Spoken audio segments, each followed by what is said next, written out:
Introducing Grammarly, like you've never seen before. Your all-in-one writing essential.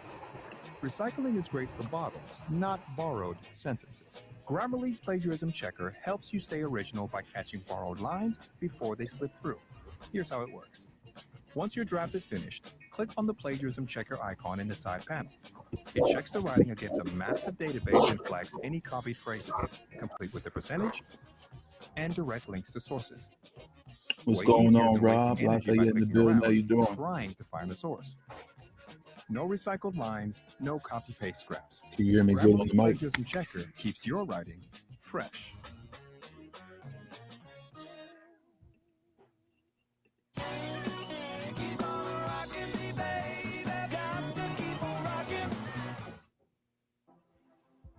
We got a little under 2 minutes before we get started here. Looking forward to this one. You can hear me good. Glad you're live today. Thank you, sir. I appreciate your support, your view, and your like. Thank you, man. How's it going? How's your Sunday? So far, my Sunday is great. I was feeling a little under, wasn't feeling too good with myself yesterday, but I feel a lot better today. He said all out was better. Oh, okay. I'm going to have to check it out. I was thinking about checking it out before, but I didn't get to it yet. Yep. All right.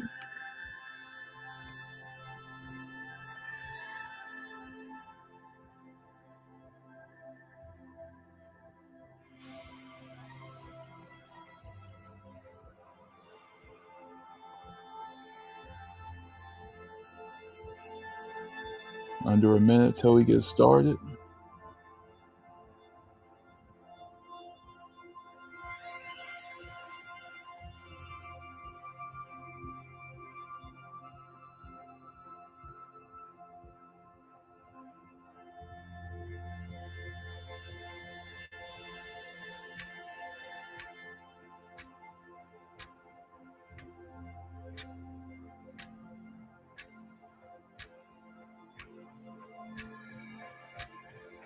Sunday is good, just ate some Popeyes. That's what's up. All right, we got 10 seconds and 9, 8, 10, 9, 8, 7, 6, 5, 4, 3, 2, 1. Let go.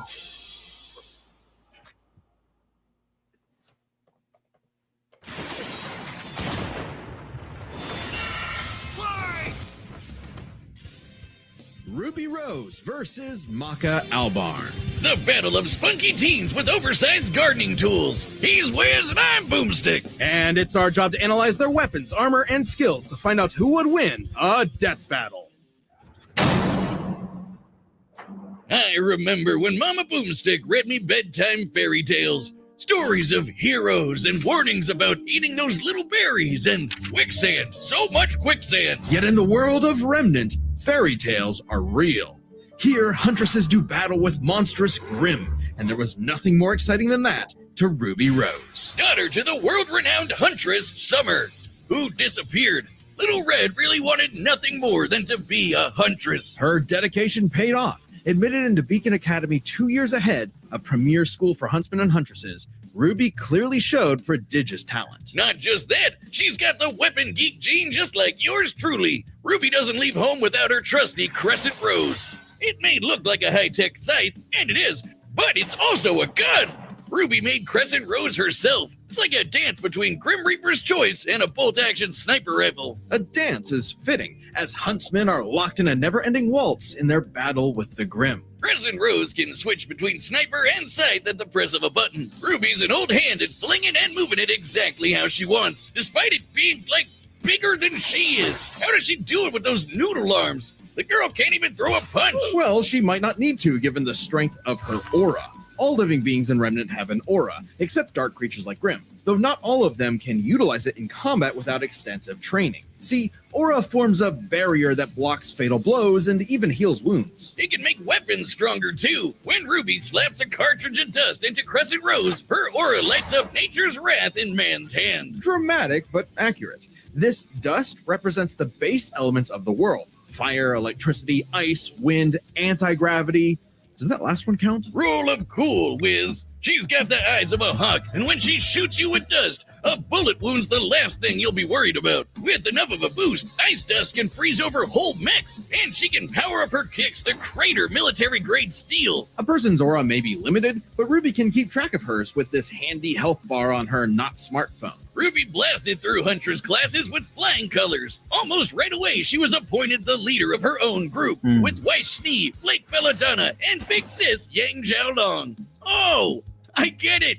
Team Ruby. But Ruby's hope for many years of learning with her friends would be dashed as evil machinations spread like wildfire. I really don't. And with a flash of silver light, Beacon had fallen. Ruby's friends? Dead. Her school? Totally wrecked. Her sister? Disarmed. All because of a lover spat that went way too far. Salem saw the world divided, and it was time to say goodbye to any happily ever after. But Ruby wouldn't give up like that, so she set off to change the world. Even as Crescent Rose began to feel heavier and heavier. Could she really save the world like her fairy tale heroes?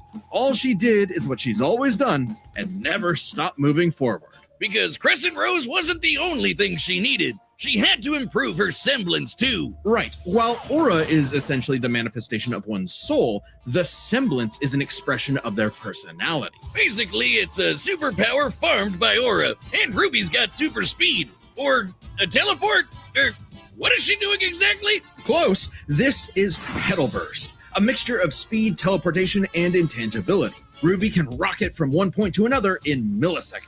By literally bursting into petals. Sort of. According to Best Robo Girl Penny, Ruby's semblance is extremely complex and variable. It involves breaking her body down to its molecular components before zooming off in complex paths, negating the laws of mass entirely. AKA Super Speed Plus. And Nora is best girl. Ruby's petal burst is so quick she can make flying missiles look completely still. Good luck tagging her with a bullet or a breadstick. She's certainly quick enough to give Emerald and Mercury a hard time, and they've dodged actual lightning. She's faster than Blake, who could keep up with the most cringe faunus of all, Adam Taurus. Well, he did draw his sword fast enough to parry an actual particle beam. In real life, such a beam is created by accelerating charged particles to just under light speed. So, that's impressive. With such a powerful ability, Ruby could safely shine her smile for years, even as she carried the fate of Remnant across the world. To her friends, she was a beacon of hope. Well, yeah, because she's got one more superpower.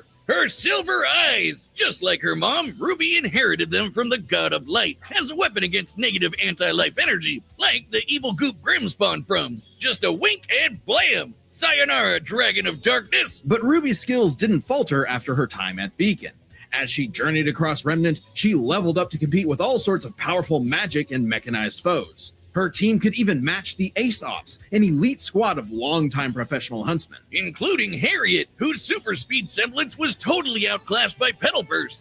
And Vine, whose aura was strong enough to contain a bomb that was about to decimate the whole city of Mantle. Man, these are some pretty powerful auras. Though it's important to remember, Ruby is only 17 years old. The weight of being a leader, a savior, and a huntress like her mother would get heavier and heavier and heavier.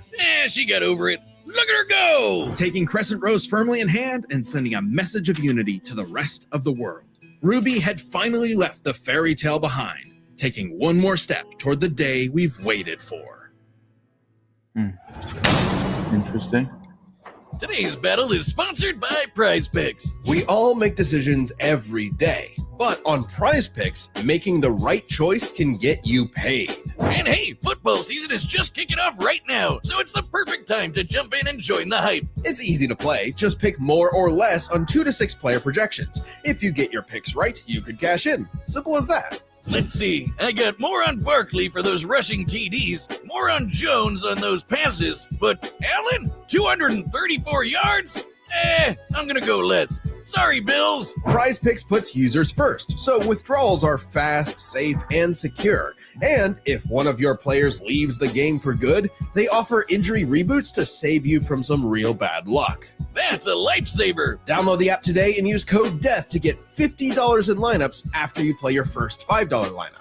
That's code DEATH to get $50 in lineups after your first $5 lineup. Prize Picks. It's good to be right. A sound soul dwells within a sound mind and a sound body. But all the unjust evil souls of this world are on the Disney Fast Pass to becoming a Kishin. Destructive gods mutated from good-natured souls. A Kishin could plunge the world into chaos and madness. If only someone could stop them. Bing bong, it's the DWMA. Welcome to Death Weapon Meister Academy, where death rules. Literally, his name is Death. Here, Lord Death tasks humans to become spiritually talented meisters of demon weapons. AKA people who are also a weapon. No, really, they transform into weapons. Guns, ninja stars, hammers, you name it. A Meister weapon pair kills and consumes lost souls to keep the Kishin away.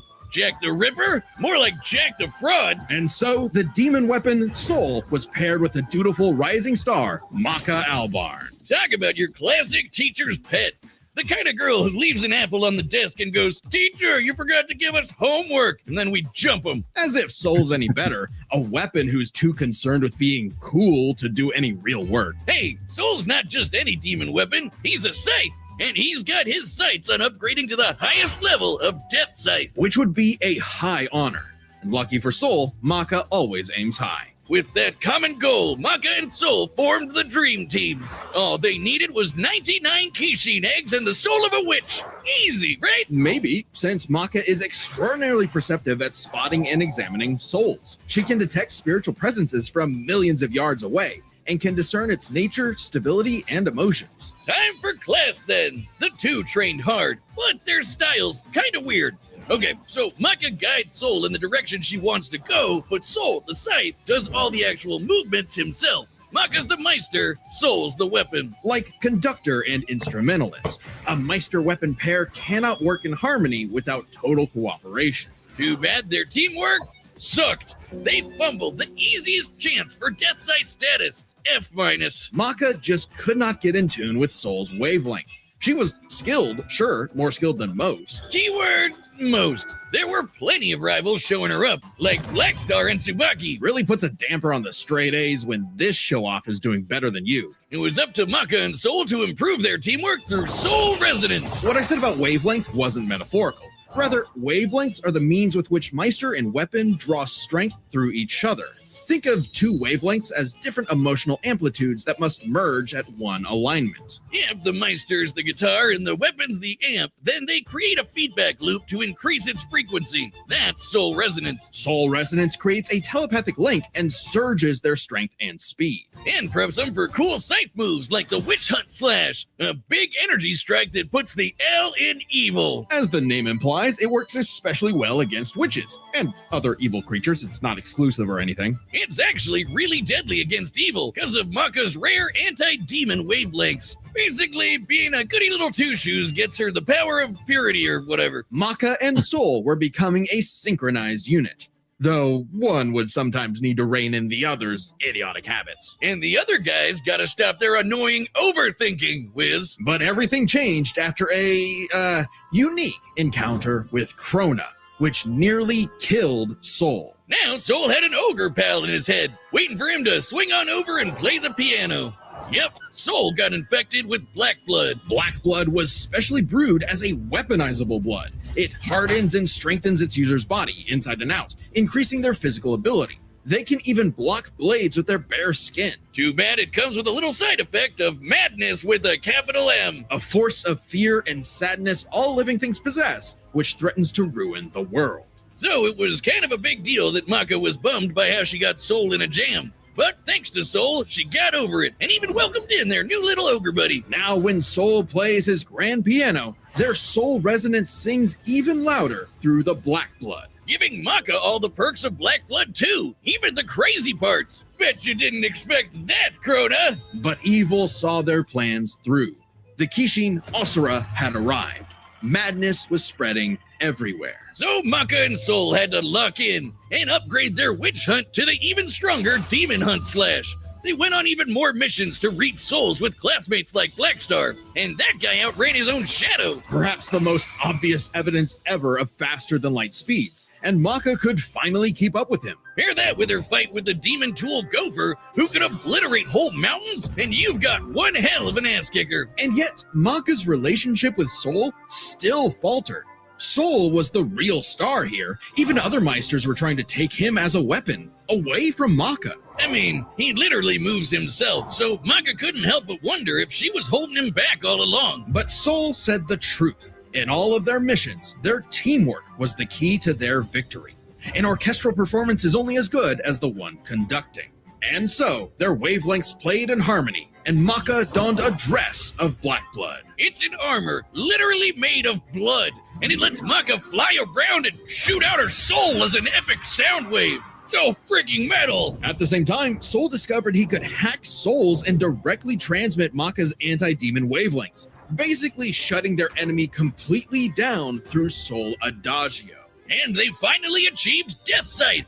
The dream's here, baby! So when Krona's own black blood reached its final stage, Maka and Soul flew to the moon.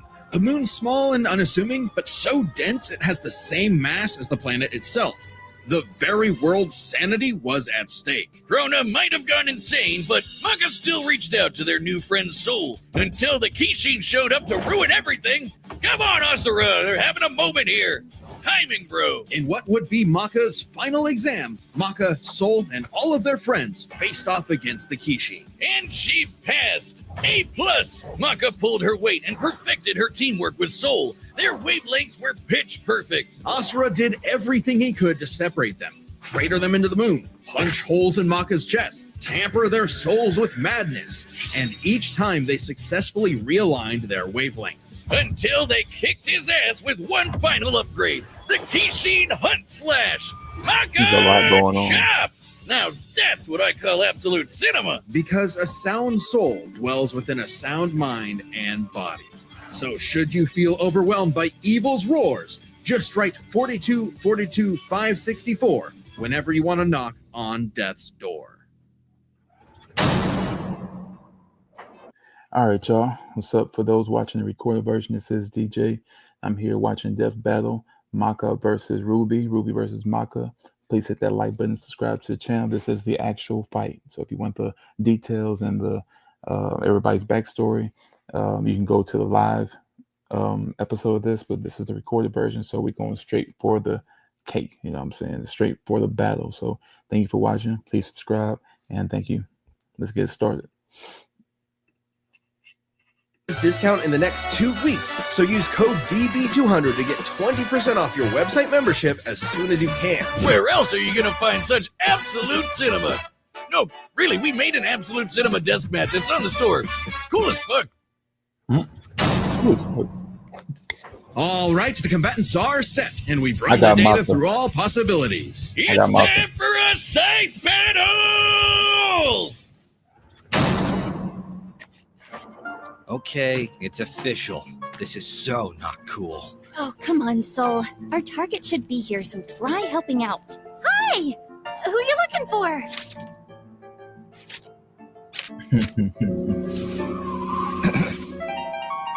Little Red Riding Hood, your humanity has strayed from its just path, and the Shinigami has called for you. Your boyfriend turns into a scythe. Oh, that's so Your soul is ours!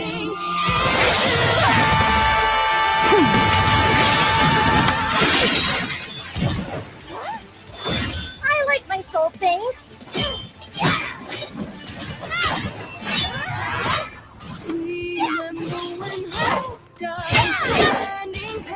Won't lie, Red. Your moves are sick, but too slow for my Meister. You haven't seen anything yet. Focus. She's good, but we can handle it. Let's go, Soul Resonance! Keep moving forward.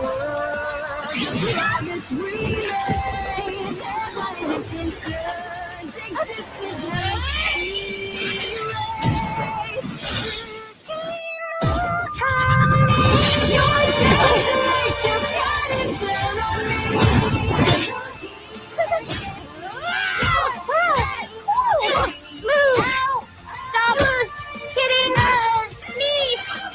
Get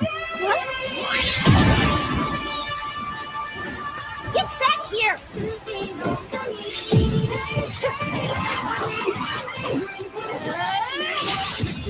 Oh,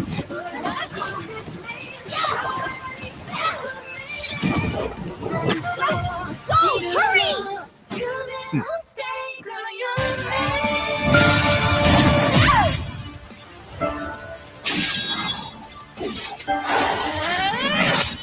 Interesting. Her soul forms a barrier.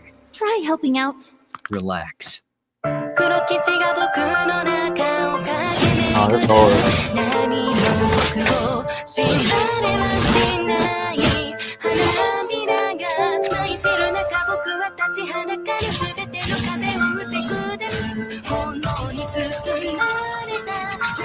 This is hard.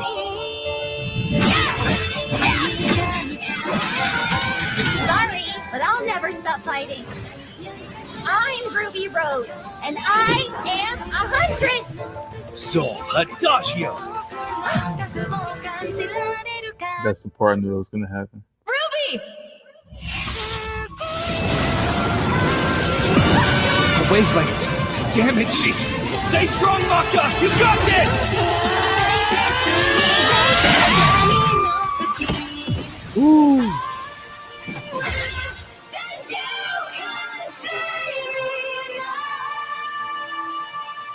A simple, honest soul. Ruby Rose, huh? KO! Rest in peace, called Ruby. But hey, it's not often you get to see scythe on scythe action like that. Let's break this down with the 4 categories that best represent this matchup. First, strength. Or a supercharged Ruby's strength way higher than you'd think, like kicking this Grim through steel. But Maka's soul resonance could match Gopher, who destroyed mountains. Now, Team Ruby did defeat Vine, whose aura contained a bomb that could have wiped out a city. Adding up their flight speed and how far Harriet said they'd have to fly to avoid the blast, that's a 366 kiloton bomb. It's possible Ruby's own aura possesses a similar level of, say, energy strength, though her semblance obviously can't replicate what Vine did. Black Blood Maka got blasted by Asura into the moon. Yeah, it's small, but its mass is the same as Earth's, right? Putting Asura's strikes at 2 quadrillion tons of TNT, over 5 billion times higher than Vine. So, Maka takes strength, but speed wasn't as clear-cut. Ruby's a fast little gal. Maka kept up with Blackstar, faster than Shadows and whatnot, but as they improved their skills, Ruby and her friends could outspeed Atom. Who blocked a particle beam. Though given the distance and time to react, Atom moved about 42% the speed of light. Not quite faster than your own Shadow territory. Still, Ruby's Petal Burst has become far faster than this over time, and clearly gives more than a 2-time speed increase on top of that 42%, making her well past light speed. Definitely enough to take on Harriet, who was all about speed. Angry speed. This isn't to say Maka couldn't keep up thanks to Soul Resonance, but Petal Burst makes this comparison close enough to call it a tie. And their speed would be key to winning in skill. Come on, Wiz. Call it what it really is. It's scythery. That's not a word. Maka's scythery was pretty good, but Soul does all the movement for her. As a Meister, she was mostly a guide. It's easy to assume that Ruby's scythery was superior. She's entirely self-sufficient at dancing with her weapon. Soul's own control is still a factor here, but it doesn't change that Ruby's been swinging that thing for way longer than Maka. Ruby's got scythery in the bag. Perhaps this edge would be enough for Ruby to avoid Maka's far greater strength if she had the better powers. So, Aura's really cool. Barriers, healing, superpowers, and so on. But it's got one big weakness. It is a finite resource that is required for all of Ruby's powers. Petal Burst, activating dust, even powering up Crescent Rose takes juice and some aura. Once it's gone, Ruby's totally vulnerable. And there's a second key factor regarding aura. It is specifically a manifestation of Ruby's soul. And Maka's powers are all about taking on souls. Maka had lots of ways to break through Ruby's aura, like Soul Adagio. And since Maka is exceptionally gifted at examining souls, she could definitely figure out how aura works. But plot twist, what about Ruby's silver eyes? Her anti-Grim eye beams? Turns out they were actually her best secret weapon. The negative power of Grim is quite similar to Madness wavelengths, which power Black Blood. Since anti-demon wavelengths can cancel out Black Blood, the silver eyes should achieve a similar effect. But Maka and Soul's whole story is about reaching that perfect soul resonance. Asura tried every way in the book and more to separate their wavelengths and failed. And we already talked about how much stronger he is than RWBY. Maka takes powers, because when she rose to the occasion, RWBY didn't stand a semblance of a chance and bit the dust. The winners are Maka Albarn and Soul Evans. Wait, his name is Soul Evans? Evans is crazy. Next time on What we Death got? What we Battle. got?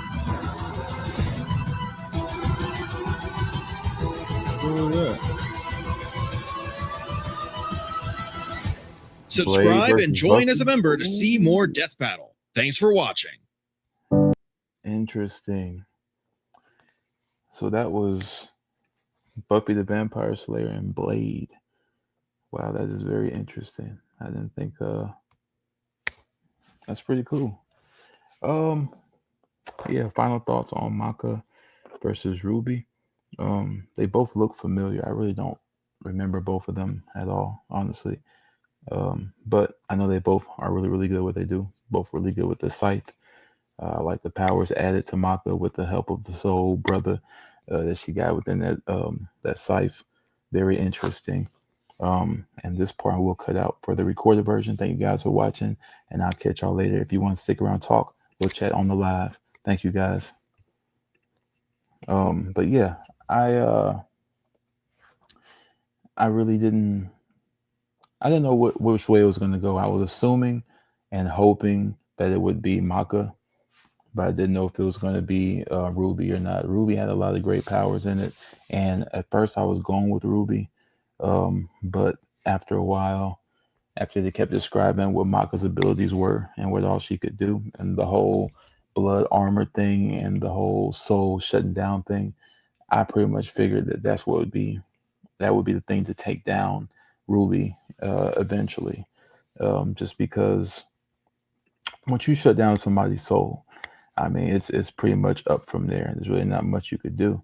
So I was expecting it to be pretty much ball game from there. So it's very interesting. What did y'all think? Did y'all think that went as well as it should, like the way it should have went? Because it was so close, and I'm glad they broke it down to all that, because I really didn't know where else it was going to go. I was assuming that would be it, but you know how that goes, you know how that works. So I don't know.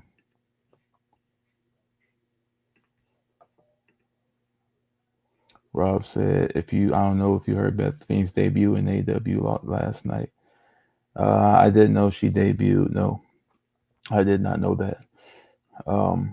I am looking forward to Buffy the Vampire Slayer versus Blade. I can give you early predictions now as far as that as well, because I think Blade would probably be the one that comes out on top. That's just my assumption. That's my prediction. I think Blade would be the one that do that. As far as the whole Maka and RWBY battle, I think it could have went either way, honestly. It definitely favored Maka with the help of Soul. Maka was not by herself. If it was just Maka herself versus RWBY, then I can honestly say that RWBY would have taken that. But if you have the help of Soul Evans, the scythe, then I think that puts things into a different perspective, because you're actually having somebody with another mind, a separate mind to help. So essentially, to me, it was more of a 2-on-1. But it's each his own. It definitely felt like it was a 2-on-1, but I really did like it. You know what I mean? I thought it was a good fight, and there's not really much else to that, honestly.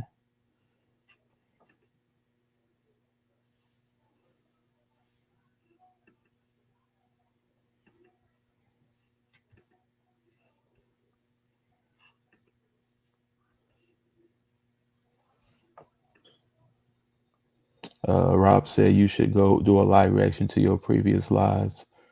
I don't know if anybody's going to be wanting to see that one, Rob. I think I'm kind of boring when it comes to those regular lives, unless it's a particular subject. Maybe, I'm not sure.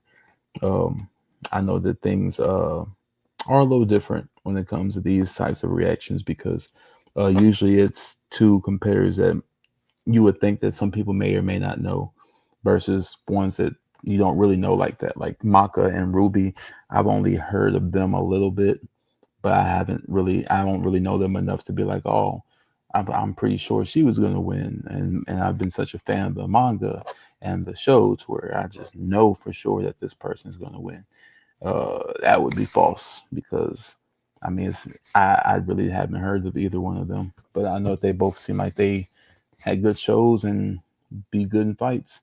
It would have been interesting to see them on Jump Force. I would have liked that. That game with everybody from anime on there. That would have been dope. Rob said, have some faith in yourself. You should do a live reaction to the pay-per-view watch-alongs. Yeah, that would actually be fun. That's so many files, you know what I mean? I don't know if that will work or not, to be honest. But it'd be very interesting. But now, like I said, Blade versus Buffy the Vampire Slayer. I don't really know what all Buffy can do. Like, I don't know what all she had in her arsenal, but I do know that Blade is a Marvel character technically, so his powers, I'm sure, exceed well past whatever we could have possibly thought. You know what I'm saying? So I find it to be very interesting as far as how that would have went.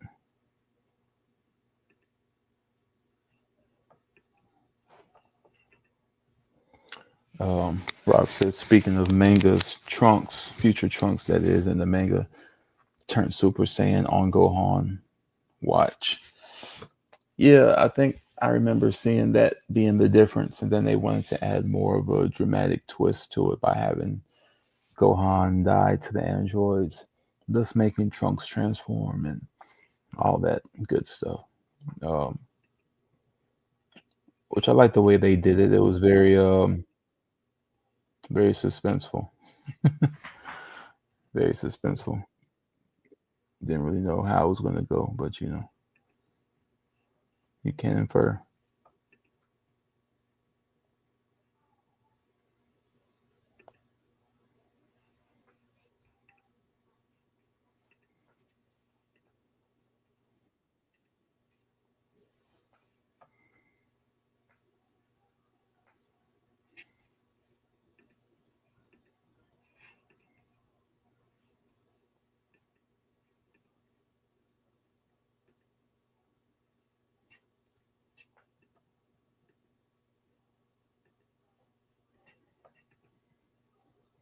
Yeah, I don't know. I would have liked. I get that they're going deep into lore and to the real anime head's mind when it comes to these different battles.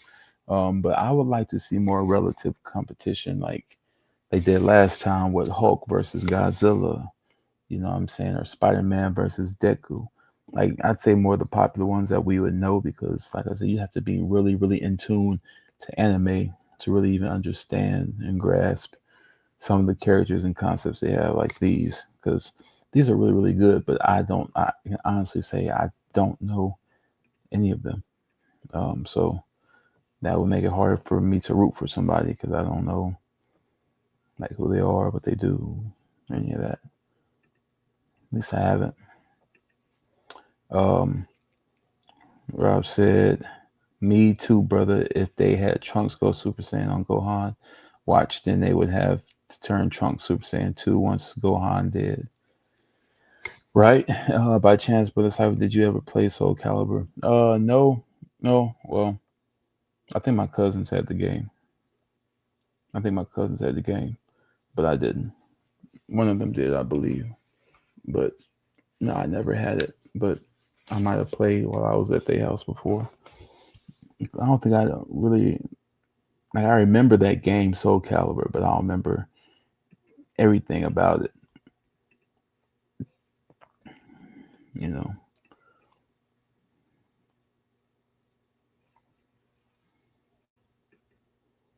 I definitely don't remember everything about it.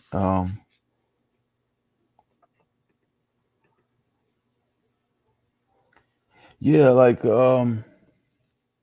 they should have more Dragon Ball Z characters in it too. I think that would help out a lot too, because I don't know. I think the more Dragon Ball Z characters, the better. I would have liked that.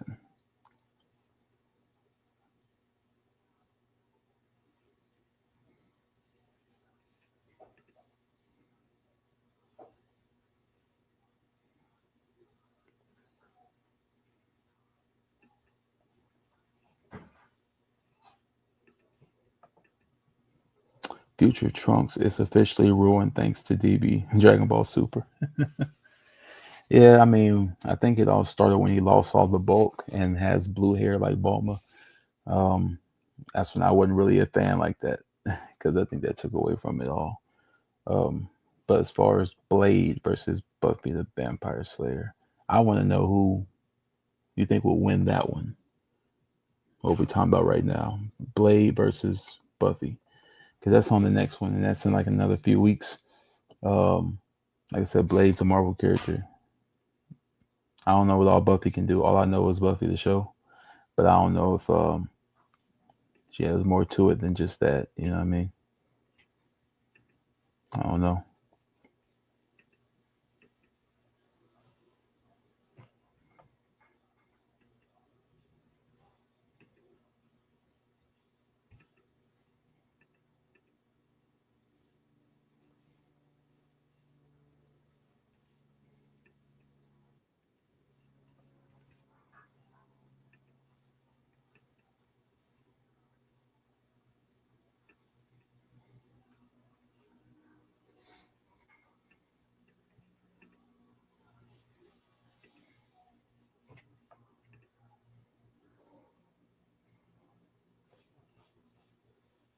Yeah, I know you don't, but there's probably something else you can offer to the conversation, like who you think will win between Buffy and Blade, or who would you like to see in these type of death battles, or something like that related to the video.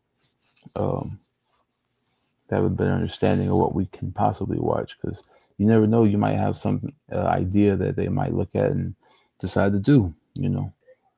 That's what they're known for. They've done it before, so it would be good. You know what I mean?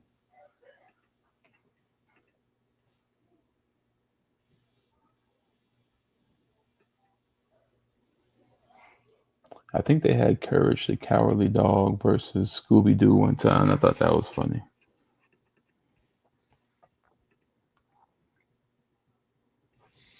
Courage can like shapeshift, so I thought that was really that really helped out.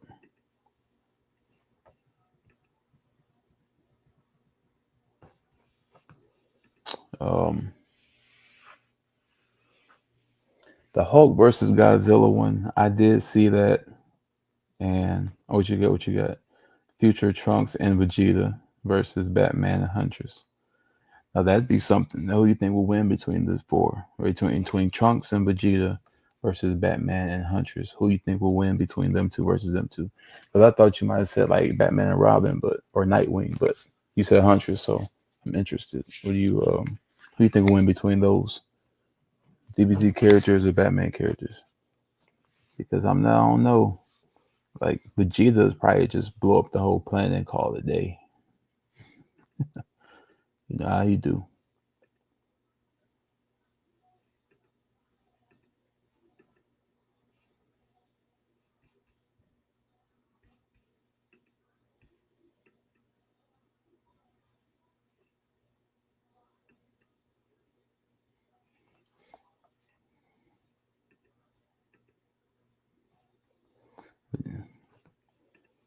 Rob said, matter of fact, take Huntress out and put Robin in her place. Okay.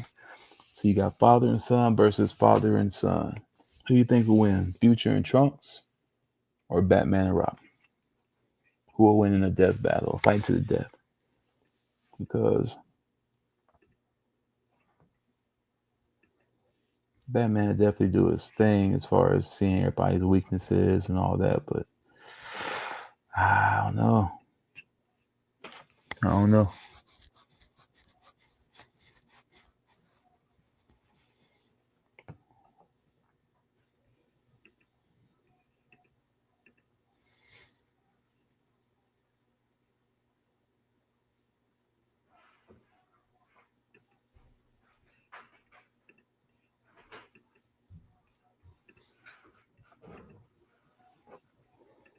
Yeah, future Trunks and Vegeta. Okay. All right. Yeah, I'm very curious because I wonder if they did have Batman and Robin, like what exactly they would do to even try to take them out. Like would they try to manipulate Vegeta into um using his ego to sabotage him and Trunks' friendship or partnership rather as a duo? Maybe trick him in that way to try to get him to do it to where it's like a 2-on-1 type thing. Like he would manipulate Vegeta to where he thinks that he doesn't need Trunks and does something to disengage Trunks. I don't know. It'd be a very interesting fight, but ultimately, yes, I think that Trunks and Vegeta would win that one. I've said would Trunks fit in the X-Men timeline? Oh yeah, Trunks would be cold in the X-Men timeline. I think he would just nuke everybody too. But we are also talking about Trunks, so I don't know. We'll see. We will definitely see. But I think this is where I'm gonna call it, y'all. I appreciate it. Thank you, Rob. Thank you for everybody that has joined and all that good stuff. I appreciate it. And hopefully you have a great day. Enjoy the Sunday. I'm about to get out of here. Y'all have a good one, all right?